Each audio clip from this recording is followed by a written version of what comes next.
et les règles et on va dire les principes qui soutiennent toute civilisation, et aussi pour les règles qui sont à l'origine pratiquement de notre contrat social.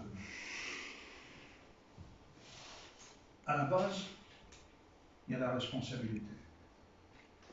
Sans sens de la responsabilité, il ne peut y avoir aucune règle.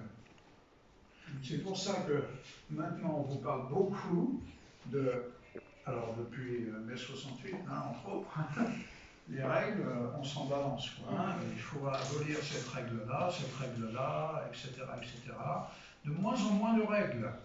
Maintenant, l'amour, par exemple, c'est vu dans notre société, c'est l'amour avec n'importe qui, n'importe quoi, même on va bientôt nous parler d'animaux, de ci, de ça, et il n'y a plus de règles. Le retour de manivelle de cette société sans règles, c'est que la règle divine intervient. Et que là, vous ne pouvez rien faire devant un tsunami, un tremblement de terre, une catastrophe naturelle, etc. etc. Donc, règles, responsabilité, ça va de pair avec une civilisation. Sans règles et sans responsabilité, vous ne pouvez pas parler de civilisation. Excusez-moi, je pense à quelque chose qui n'a rien à voir, mais quand vous parliez d'insectes tout de suite, vous parliez d'insectes, que les insectes deviendraient énormes et tout. Alors ça m'a fait penser quand même au réchauffement climatique. Parce que plus la Terre se réchauffe, en fait, plus il y aura d'insectes, obligatoirement. Les insectes, en fait, c'est dû, plus il fait chaud, plus il y a de moustiques, etc. Quoi.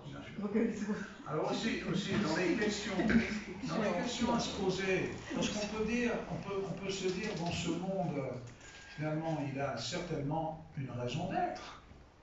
Il n'a pas été créé par hasard, il a bien une raison d'être. Alors, on comprend que, voilà, par exemple, certains animaux peuvent fournir certains types de nourriture pour certains humains, etc. Tout le monde a sa place, les végétaux, etc. Mais les insectes, qu'est-ce que fait le petit moustique là, dans la création? Pourquoi il existe? Franchement. Donc, vous voyez, l'infiniment grand, l'infiniment petit, tout ça, quand vous mesurez ce que c'est que l'être spirituel, vous pouvez vraiment pénétrer des domaines incroyables. On ne peut pas imaginer le but de la création. Donc, quand on voit aussi bien le très grand que le très petit, c'est pratiquement impossible. Oui, alors bon, oui, je voudrais vous poser une question. Je veux bien qu'on discute de spiritualité, de divinité. Moi, il y a quelque chose qui me gêne. Mais est-ce qu'il y a une existence du mal? Oui.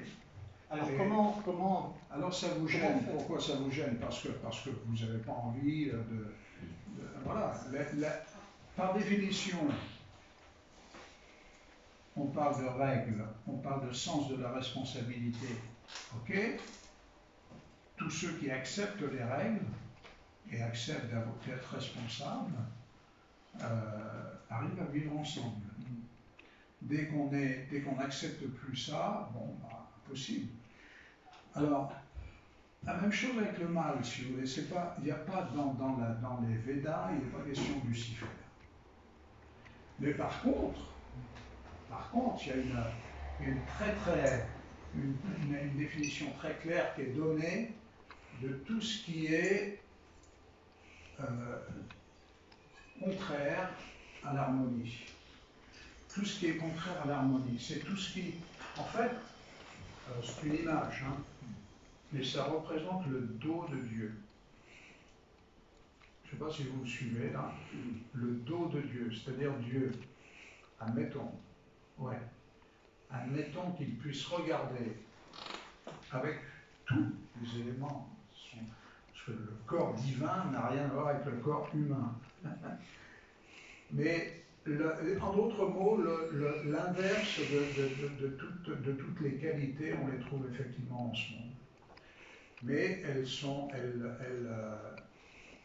elles sont synonymes de destruction, elles sont synonymes de dégradation, etc., etc. Tout ce qui va dans le sens contraire à la création et à l'harmonie. C'est un début de réponse, hein, on pourrait élaborer là-dessus. Bon, avec des merveilleux samosas, des douceurs indiennes, Pas Cora, c'est différent. Voilà. Et donc, profitons de ce moment de partager entre nous. Hein. Une vraiment courte minute, parce que vraiment... Non, je ne peux pas donner en conférence, non, mais simplement je voudrais demander quelle est l'origine de mon chiffre. Quel Chiffre. Quel chiffre? Ouais, vous attendez toujours, on dit chiffre arabe. Chiffre arabe. Oui. Hein, vous voyez-vous, les Arabes jamais inventé quelque chose. Jamais. Le mot chiffre d'origine indienne devient le mot sifr. Et le mot sifr, en latin on dit aussi sifr, l'espagnol on dit chiffre. Je ne sais pas pour quelle raison les Français et les Anglais et tout, qui devenaient entre changer le mot chiffre et devenir chiffre. Il faut maintenant effacer dans votre tête, on ne peut pas dire chiffre arabe, chiffre indien. Voilà. Encore une fois, les Arabes jamais inventé quelque chose. Voilà. Merveilleux. Restons dans l'entente interculturelle. Restons dans l'entente.